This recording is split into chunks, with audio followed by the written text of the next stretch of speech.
Hi everyone, this is the third part of the chapter Cell Structure and Functions, and today we will start from mitochondria. Right, so mitochondria, unless specifically stained, is not visible under the microscope. तो जैसे उन्होंने हमें starting में बताया था कि जो Golgi apparatus है वो बहुत ईजिली स्टेन हो जाता है और बहुत ईजिली विजिबल है, लेकिन जो माइटोकॉन्ड्रिया वो इतनी ईजिली विजिबल नहीं होता और ये इतनी अनलेस आप उसको स्पेसिफिकली स्टेन करो ये विजिबल नहीं होगा माइक्रोस्कोप के अंडर. क्या? Mitochondria. The number of mitochondria पर cell is variable depending on the physiological activity of this cell. तो हमें पता है कि माइटोकॉन्ड्रिया क्या होता है. माइटोकॉन्ड्रिया होता है power house of the cell. तो power house of the cell ये मतलब कितने माइटोकॉन्ड्रिया होंगे वो physiological activity of the cell पे डिपेंड करेगा. In terms of shape and size also, considerable degree of variability is observed. Typically it is sausage shaped or cylindrical. ठीक है, तो टिपिकली जो माइटोकॉन्ड्रिया होते हैं ये ऐसे सॉसेज की शेप का या सिलेंड्रिकल हम इसको कह सकते हैं, जिसका डायमीटर उन्होंने कितना दिया? डायमीटर दिए 0.2 to 1 माइक्रोमीटर. 0.2 से 1 माइक्रोमीटर इसका डायमीटर होता है. एवरेज कितना हो गया डायमीटर? 0.5 माइक्रोमीटर. और लेंथ कितनी है? 1 to 4.1 माइक्रोमीटर. अब ये जो हर माइटोकॉन्ड्रिया है it is a double membrane bound structure. So इसकी दो मेम्ब्रेन्स होती हैं माइटोकॉन्ड्रिया की. The outer membrane and the inner membrane dividing the lumen distinctly into two aqueous compartments. The outer compartment and the inner compartment. तो जैसे यहाँ पे दिखाया हुआ उन्होंने कि माइटोकॉन्ड्रिया के अंदर एक आउटर मेम्ब्रेन है, एक इनर मेम्ब्रेन है. तो एक तो जो इनर कंपार्टमेंट है, ठीक है, ये वाला हो गया. एक आउटर कंपार्टमेंट जो आउटर और इनर मेम्ब्रेन के बीच में है. तो दो कंपार्टमेंट्स हो गए. The inner compartment is filled with dense homogeneous substance called the matrix. तो अंदर क्या पड़ा हुआ है? अंदर पड़ा हुआ है मैट्रिक्स. तो ये जो अंदर मटेरियल है इस मटेरियल को क्या कहते हैं? इसको कहते हैं मैट्रिक्स. जो उन्होंने मार्क भी किया है यहाँ पे, मैट्रिक्स कहते हैं इसको. So the inner compartment is filled with the dense homogeneous substance. तो ये याद रखना है, इसको क्या बोला उन्होंने यहाँ पे? Dense homogeneous substance, matrix. ये इनर कंपार्टमेंट के अंदर है. The outer membrane forms continuous limiting boundary of the organelle. अब ऑब्वियसली इसकी एक कंटिन्यूस बाउंड्री है. ऐसे कंटिन्यूस बाउंड्री जो है वो फॉर्म की हुई है आउटर मेम्ब्रेन ने. ठीक है, इस ऑर्गेनेली की कंटिन्यूस बाउंड्री फॉर्म की आउटर मेम्ब्रेन ने. जो इनर मेम्ब्रेन है ना उसके अंदर बहुत सारी इनफोल्डिंग्स हैं जिसको हम क्या कहते हैं? क्रिस्टे. तो ये क्रिस्टा सिंगुलर हो गया. Towards the matrix. सो ये देखो जैसे यहाँ पे दिखाया भी हुआ है इन्होंने कि टूवर्ड्स द मैट्रिक्स. ठीक है, अंदर मैट्रिक्स के टूवर्ड्स बहुत सारी इनफोल्डिंग्स हैं इसकी. मैट्रिक्स के टूवर्ड्स इसकी इतनी सारी इनफोल्डिंग्स है जिसको क्या कहते हैं? इसको कहते हैं क्रिस्टा. इन्होंने यहाँ पे मार्क किया हुआ है, इसको क्रिस्टा कहते हैं. ये याद रखना है कि these are infoldings of the inner membrane, not the outer foldings of the inner membrane towards the matrix. The two membranes have their own specific enzymes associated with mitochondrial function. तो दोनों के पास अपने अपने enzymes होते हैं. Mitochondria are the sites of aerobic respiration. तो ये यहाँ पे क्या होता है? माइटोकॉन्ड्रिया में एरोबिक रेस्पिरेशन होती है. तो रेस्पिरेशन वाले चैप्टर में सारे एंजाइम्स बताए हुए हैं. तो यहाँ पे एरोबिक रेस्पिरेशन होती है. The product they produce cellular energy in form of ATP. इससे इनको power house of the cell कहते हैं. Matrix also has circular DNA. तो जैसे मैंने बताया था कि क्लोरोप्लास्ट में, जैसे प्लास्टिड्स में और माइटोकॉन्ड्रिया में अपना DNA और राइबोसोम्स होते हैं. तो इनके पास अपना सर्कुलर DNA का मॉलिक्यूल होगा. इनके पास थोड़े से RNA मॉलिक्यूल्स होंगे, राइबोसोम्स होंगे. कौन से वाले? 70S. जो प्रोकैरियोट्स में होते हैं वो वाले 70S. And components required for synthesis of protein. ठीक है, तो माइटोकॉन्ड्रिया डिवाइड भी करते हैं फिजन से.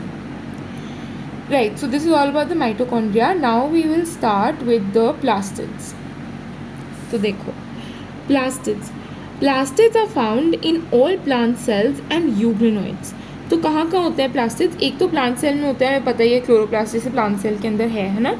और euglenoids के अंदर भी plastids होते हैं. These are easily observed under the microscope as they are large. तो plastids जो है वो बहुत ही large है comparatively बाकी ऑर्गेनेलीज के. तो ईजिली ऑब्जर्व हो सकता है ये माइक्रोस्कोप के अंदर.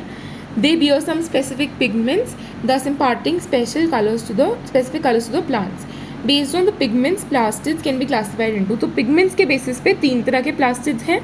कौन से प्लास्टिड्स हैं पिगमेंट के बेसिस पे? Chloroplast, chromoplast and leucoplast. तो ये 3 तरह के प्लास्टिड्स हैं. सबसे पहले हम बात करते हैं क्लोरोप्लास्ट की। तो क्लोरोप्लास्ट हमें पता है, क्लोरोप्लास्ट के अंदर कौन से पिगमेंट होते हैं?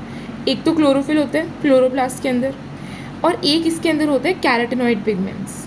ठीक है, तो क्लोरोप्लास्ट के अंदर होते हैं क्लोरोफिल और क्लोरोप्लास्ट के अंदर होता है carotenoid pigments which are responsible for. अब क्लोरोप्लास्ट क्या करते हैं, ये वाले पिगमेंट्स क्या करते हैं, क्लोरोप्लास्ट और कैरोटीनॉइड पिगमेंट्स, ये ट्रैप करते हैं light energy which is essential for photosynthesis. तो ये फोटोसिंथेसिस में हेल्प करते हैं, लाइट एनर्जी को ट्रैप करते हैं।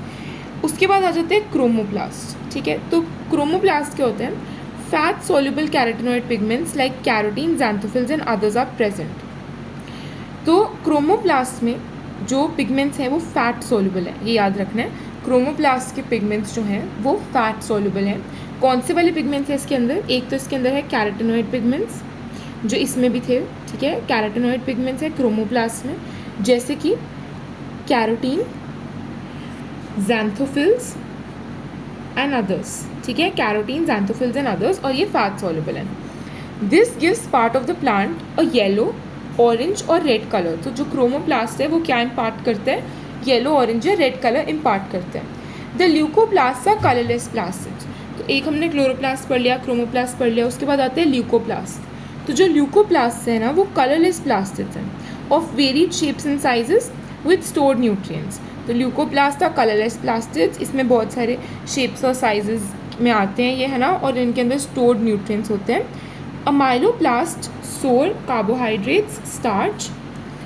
ठीक है, तो देखो उन्होंने ना ल्यूकोप्लास्ट को फर्दर क्लासीफाई कर दिया इनटू, ल्यूकोप्लास्ट को उन्होंने फर्दर क्लासीफाई कर दिया इनटू अमाइलोप्लास्ट्स, एलियोप्लास्ट्स एंड एल्यूरोप्लास्ट। जो उन्होंने यहाँ नेक्स्ट पेज पे मैं दिया हुआ, ये देखो एल्यूरोप्लास्ट्स। ठीक है,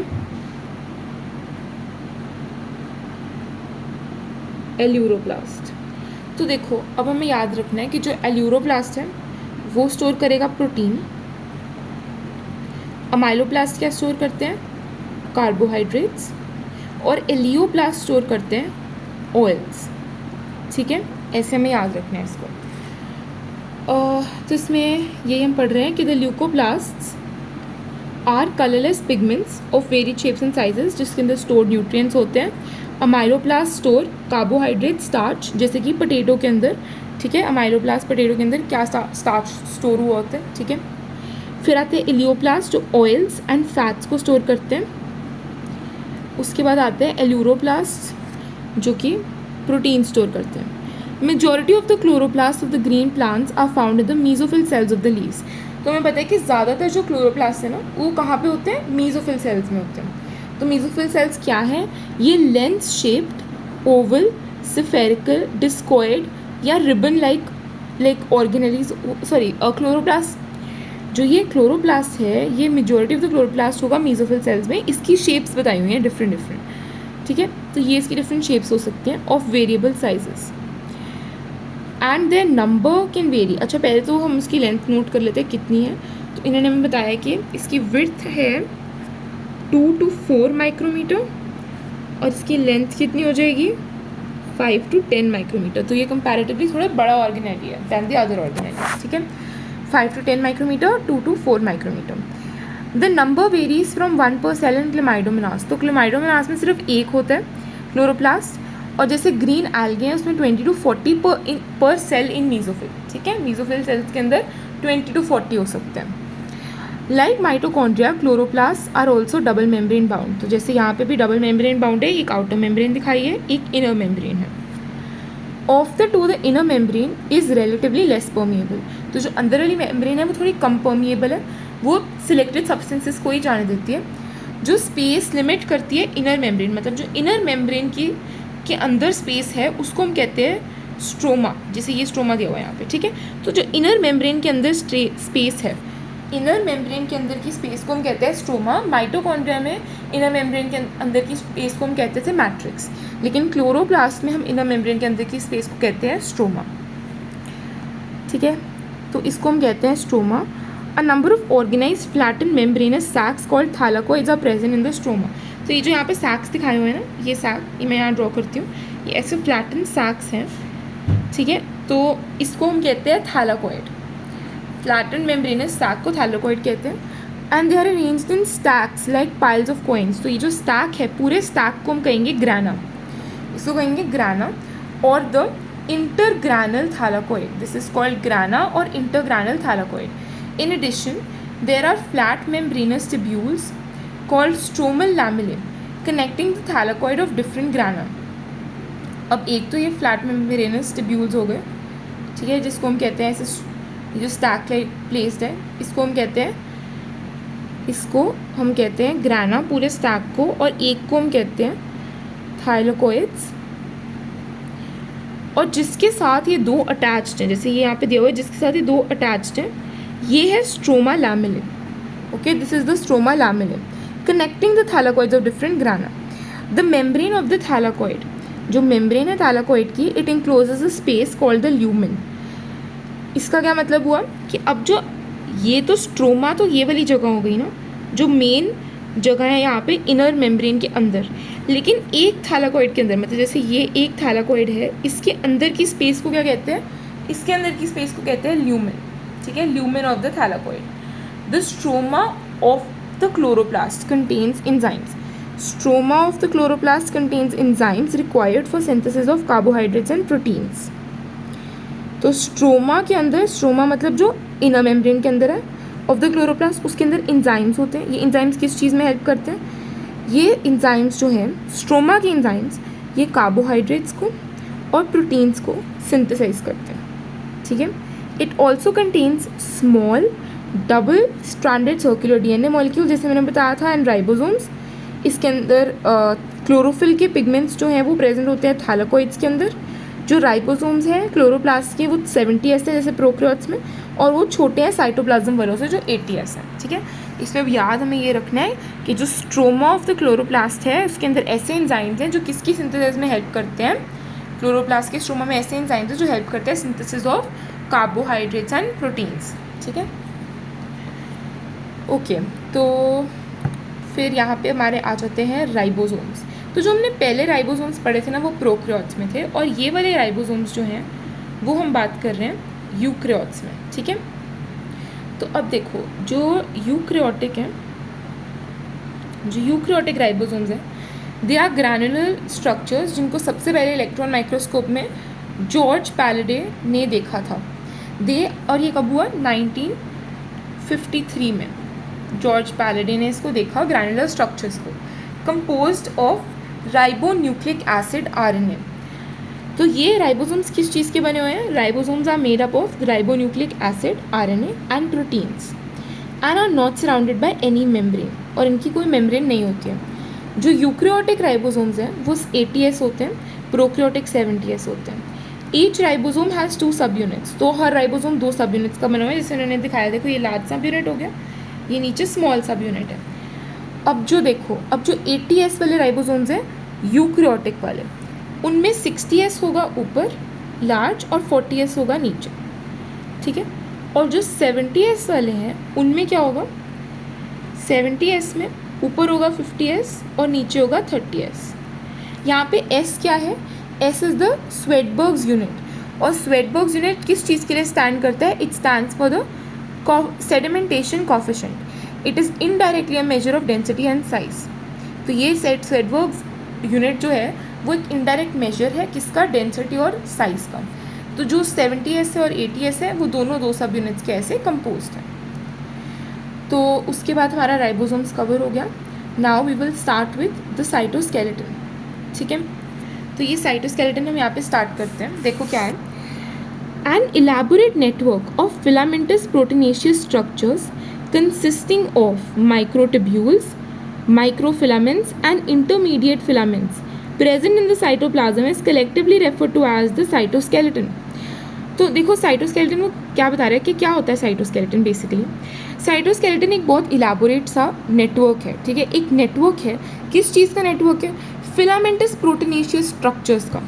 ठीक है. फिलामेंट्स जैसी, ऐसे फिलामेंट्स जैसी प्रोटीन की स्ट्रक्चर्स हैं ये. फिलामेंट्स जैसी प्रोटीन की स्ट्रक्चर्स का एक नेटवर्क है जिसको कहते हैं cytoskeletal structure. It consist of microtubules, microfilaments and intermediate filaments. तो इसमें क्या क्या आ जाते हैं? Let's write down here.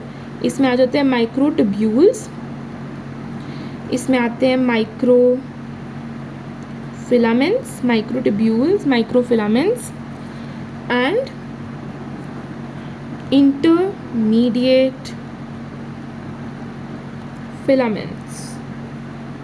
Okay, microtubules, microfilaments, intermediate filaments, और इन सबको हम कलेक्टिवली कहते हैं cytoskeleton. The cytoskeleton in a cell are involve in many functions. इसके फंक्शंस हमें याद रखने हैं, ठीक है, इसलिए हम इसकी नंबरिंग कर देते हैं फंक्शंस की. तो देखो हमने इसकी नंबरिंग की. Mechanical support, motility, maintenance of shape of the cell. सबसे पहले तो क्या किस चीज़ में हेल्प करते हैं साइटोस्केलेटन? ये मैकेनिकल सपोर्ट प्रोवाइड करते हैं, ठीक है. As the name suggest cytoskeletal structures. तो स्केलेटन हमारा क्या करता है? सपोर्ट प्रोवाइड करता है. तो साइटोस्केलेटन स्ट्रक्चर्स भी सेल के अंदर सपोर्ट सिस्टम की तरह है, सपोर्ट प्रोवाइड करते हैं, मैकेनिकल सपोर्ट. मोटिलिटी मतलब इसकी मूवमेंट में भी हेल्प करते हैं साइटोस्केलेटन स्ट्रक्चर्स, जैसे हमारा स्केलेटन करता है, सेम हो गया है ना. Maintenance of shape of the cell, तो शेप मेंटेन करके रखते हैं कि सेल की शेप मेंटेन रहे. तो ये 3 फंक्शंस हो गए इसमें. अब हम स्टार्ट करेंगे with the cilia and flagella. तो देखो सीलिया एंड फ्लैजुला में क्या है. सीलिया एंड फ्लैजुला ये होते क्या है? Cilia and flagella they are hair like outgrowths of the cell membrane. तो हमने स्टार्टिंग में ना जब बैक्टीरिया वाला पढ़ा उसमें हमने इसी चैप्टर में पढ़ा कि अगर बैक्टीरिया ने मूव करना है तो उसमें फ्लैजुला हो सकता है और उसमें पिलाई हो सकते हैं, फिम्ब्रे हो सकते हैं. लेकिन सीलिया नहीं प्रेजेंट होता बैक्टीरिया में या प्रोकैरियोटिक में, वो यूकैरियोटिक में ही प्रेजेंट है. और फ्लैजुला यूकैरियोटिक का डिफरेंट है फ्रॉम द प्रोकैरियोटिक. तो सीलिया और फ्लैजुला जो है वो क्या है? वो बेसिकली हेयर लाइक आउटग्रोथ्स हैं ऑफ द सेल मेम्ब्रेन. अब इसमें याद ये रखना है कि जब हमने पढ़ा था ना प्रोकैरियोट्स, तो वहाँ पर हमने पढ़ा था कि जो फ्लैजुला है वो किसकी लाइक आउटग्रोथ है? सेल वॉल की. वहाँ पे लिखा हुआ है कि सेल वॉल की आउटग्रोथ है. लेकिन जब हम यूकैरियोटिक पढ़ रहे हैं तो यहाँ पे उन्होंने स्पेशली मेंशन किया है कि ये सेल मेम्ब्रेन की आउटग्रोथ्स हैं, ठीक है. तो ये याद रखना है हमें कि ये सेल मेम्ब्रेन की आउटग्रोथ्स हैं, हेयर लाइक आउटग्रोथ्स. जो सीलिया होते हैं वो स्मॉल स्ट्रक्चर्स हैं जो ओर्स की तरह काम करते हैं. तो ओर्स क्या होते हैं? जैसे हम बोट चलाते हैं तो उसके जो पहिए होते हैं उसको ओर्स कहते हैं. तो वो सीलिया क्या करते हैं? वो ऐसे ओर्स की तरह काम करते हैं. छोटे छोटे स्ट्रक्चर्स हैं जो मूवमेंट कॉज करते हैं आइदर ऑफ द सेल और द सराउंडिंग फ्लूइड. तो सीलिया की वजह से या तो आपका सेल मूव कर पाएगा या फिर जो सराउंडिंग फ्लूइड है, ठीक है, या तो सेल मूव करेगा या फिर जो सराउंडिंग फ्लूइड है वो मूव करेगा, ठीक है. तो अब उसके बाद क्या आता है? The prokaryotic bacteria also possess flagella but these are structurally different from that of eukaryotic. तो जैसे मैंने बताया कि जो प्रोकैरियोट्स में फ्लैजुला है वो डिफरेंट है यूकैरियोटिक फ्लैजुला से. और इन्होंने ये बताया कि जो फ्लैजुला है वो कंपैरेटिवली लॉन्गर है और वो सेल की मूवमेंट कराता है, ठीक है. सेल की मूवमेंट कराता है फ्लैजुला और वो लॉन्गर होता है कंपैरेटिवली. उसके बाद आ जाता है कि the electron microscopic study of cilium और flagella show that they are covered with the plasma membrane. तो जब हम पढ़ते हैं इलेक्ट्रॉन माइक्रोस्कोप स्टडी करते हैं तो हम देखते हैं कि जो सीलिया और फ्लैजुला है वो एक तो सेल मेम्ब्रेन की आउटग्रोथ है और वो प्लाज्मा मेम्ब्रेन से कवर्ड भी है. अब इनका जो कोर है उसको कहते हैं हम axoneme. It possesses a number of microtubules running parallel to the long axis. तो ये हमें यहाँ से ज़्यादा समझ आएगा डायग्राम से. तो जैसे कि उन्होंने हमें दिखाया हुआ है डायग्राम के अंदर, तो देखो सबसे पहले तो ये क्या किस चीज़ की डायग्राम है उन्होंने यहाँ शो किया है. Electron micrograph diagrammatic representation of internal structure of cilia and flagella. तो ये तो सबसे पहले इलेक्ट्रॉन माइक्रोग्राफ हो गया जहाँ पे शो किया और ये हमारी डायग्राम है. सो इसमें सबसे पहले यहाँ पे हम देख सकते हैं कि एक प्लाज्मा मेम्ब्रेन प्रेजेंट है जो कि उन्होंने मेंशन किया है कि सीलिया और फ्लैजुला की प्लाज्मा मेम्ब्रेन होगी. उसके बाद क्या है? ये है पेरिफेरल माइक्रोट्यूब्यूल्स. तो पेरिफेरी के ऊपर माइक्रोट्यूब्यूल्स के डबलेट्स के सेट हैं, मतलब 2-2 के सेट हैं पेरिफेरल माइक्रोट्यूब्यूल्स के. जो दोनों माइक्रोट्यूब्यूल्स हैं वो किस चीज़ से कनेक्टेड है? एक ब्रिज से कनेक्टेड है. तो ये हो गया इंटर डबलेट ब्रिज जिससे दोनों पेरिफेरल माइक्रोट्यूब्यूल्स जो है वो कनेक्टेड है. उसके बाद सेंटर में एक सेंट्रल माइक्रोट्यूब्यूल है, ठीक है, ये सेंट्रल माइक्रोट्यूब्यूल है. ये सेंट्रल शीथ है जो सेंट्रल माइक्रोट्यूब्यूल को कवर कर रही है, सेंट्रल शीथ. फिर रेडियल स्पोक्स हैं, तो रेडियल स्पोक्स क्या करते हैं, वो जो पेरिफेरी के माइक्रोट्यूब्यूल्स है उनको कनेक्ट करते हैं with the central microtubule, periphery के माइक्रोट्यूब्यूल्स को कनेक्ट करते हैं विद द सेंट्रल माइक्रोट्यूब्यूल। ठीक है, तो ये हमने डायग्राम स्टडी कर ली। अब हम यहाँ से टेक्स्ट पढ़ते हैं इसका। तो वो क्या कह रहे हैं यहाँ पे कि सबसे पहले तो सीलिया और फ्लैजिला जो है उसके पास एक प्लाज्मा मेम्ब्रेन से कवर्ड है, वो हमने देख लिया। जो कोर होती है सीलिया और फ्लैजिला की उसको क्या कहते हैं, core of cilia and flagella is called the axoneme. तो याद रखना है, core of cilia and flagella is called axoneme. It possesses a number of microtubules running parallel to the long axis. तो अगर ये एक्सिस है अगर ये एक्सिस है फ्लैजिला की, तो इसके जो ये माइक्रोट्यूब्यूल्स है ना, ये इसके पैरेलल ऐसे रन कर रही हैं। ठीक है, तो ऐसे पैरेलल रन कर रही हैं ये लॉन्ग एक्सिस के माइक्रोट्यूब्यूल्स। जो एक्सोनीम है उसमें यूजुअली 9 डबलेट्स होते हैं of radially arranged peripheral microtubules. तो एक्सोनीम के अंदर यहाँ पे 9 है। ठीक है, ये जो पेरिफेरल माइक्रोट्यूब्यूल्स हैं कितने हैं, ये 9 है, जो पेरिफेरी के साथ डबलेट्स अरेंज्ड है माइक्रोट्यूब्यूल्स के। और सेंट्रली लोकेटेड माइक्रोट्यूब्यूल्स भी हैं। ठीक है, तो साथ में सेंट्रली लोकेटेड माइक्रोट्यूब्यूल्स हैं। Such an arrangement of axonemal microtubules is refer to as 9+2 array. तो इसको क्या कहते हैं, 9+2 एरे कहते हैं, क्योंकि 9 पेरिफेरल हो गए और 2 सेंट्रल हो गए। Central tubules are connected by bridges. तो सेंट्रल जो ब्रिजेस से कनेक्टेड है, and it is enclosed by the central sheath. तो हमने देखा यहाँ पे कि सेंट्रल शीथ थी और ये आपस में एक ब्रिज से कनेक्टेड है। उसके बाद आता है which is connected to one of the tubules of each peripheral doublet by radial spoke. तो रेडियल स्पोक से ये पेरिफेरल डबलेट्स को कनेक्टेड है। दस देर आर 9 रेडियल स्पोक्स। तो 9 रेडियल स्पोक्स हो गए क्योंकि 9 ही पेरिफेरल डबलेट्स हैं। The peripheral doublets are also interconnected by linkers. अब जो पेरिफेरी के डबलेट्स हैं वो आपस में कैसे इंटरकनेक्टेड है, लिंकर्स से। Both the cilium and the flagellum emerge from centriole like structure called basal bodies. अब उसके बाद वो क्या कह रहे हैं कि 10 तेरह 9 रेडियल स्पोक्स, वो हमने पढ़ लिया, और वो आपस में कनेक्टेड है लिंकर्स से। दोनों फ्लैजिला और जो सीलियम है वो कहाँ से मर्ज करते हैं, centriole like structure called basal bodies. Important line है, इसको हम हाईलाइट कर देते हैं, इसका क्वेश्चन बहुत बारी बन जाता है। Cilia and flagella emerge from centriole like structures called basal bodies. तो अगर याद हो सेंट्रियोल जो हमने पढ़ा था वो सिर्फ एनिमल्स में होता है ना, एनिमल सेल में होते हैं। तो centriole like structures called basal bodies से ये इमर्ज करते हैं। Now we will come to the centrosome and the centrioles. तो ये हम आ गए सेंट्रोजोम में एंड सेंट्रियोल्स में। So the centrosome is an organelle containing 2 cylindrical structures called centrioles. तो मैं यहाँ पे ड्रॉ कर देती हूँ कैसे होता है। तो देखो ये जो बेसिकली देखो सेंट्रोजोम है ना, सेंट्रोजोम कंटेन करता है 2 सेंट्रियोल्स। ये याद रखना है, इसमें कंफ्यूज नहीं होना। तो ये जो सेंट्रियोल्स है ये कुछ ऐसे प्लेस्ड होते हैं, रफली ऐसे ये 2 सेंट्रियोल्स हैं जो प्लेस्ड हैं। ठीक है, और इस कंप्लीट स्ट्रक्चर को हम क्या कहेंगे, सेंट्रोजोम, जिसमें 2 सेंट्रियोल्स प्लेस्ड हैं। तो जो सेंट्रोजोम है वो एक ऑर्गेनेली है जो कंटेन करेगी 2 सिलेंड्रिकल स्ट्रक्चर्स जिनको हम कहेंगे centrioles. So these are the centrioles. They are surrounded by amorphous pericentriolar material. तो ये यहाँ पे जो सराउंड किया हुआ है, जो सराउंड कर रहे हैं सेंट्रियोल्स को, वो क्या है, वो है एमॉर्फस पेरीसेंट्रियोलर मटेरियल। ठीक है, तो ये एमॉर्फस पेरीसेंट्रियोलर मटेरियल है जो इन 2 सेंट्रियोल्स को सराउंड करता है। Both the centrioles in the centrosome are perpendicular to each other and an organisation like a cartwheel. तो जैसे कार्टविल एक ऑर्गेनाइजेशन बनाते हैं यहाँ पे, क्योंकि ये परपेंडिकुलर है एक दूसरे के साथ। They are made up of 9 evenly spaced peripheral fibrils of tubulin protein. तो यहाँ पे उन्होंने वो नहीं शो किया हुआ, पर उनको शो करना चाहिए था ये डायग्राम भी। So never mind. तो बेसिकली क्या होता है, जो सेंट्रियोल बना हुआ है ना, वो कैसे बना हुआ है, जैसे हमने पीछे सीलिया एंड फ्लैजिला देखा था, उसके जैसे ही 9 इवनली स्पेस्ड पेरिफेरल ट्यूब्यूल्स है ऑफ ट्यूबुलेंट प्रोटीन।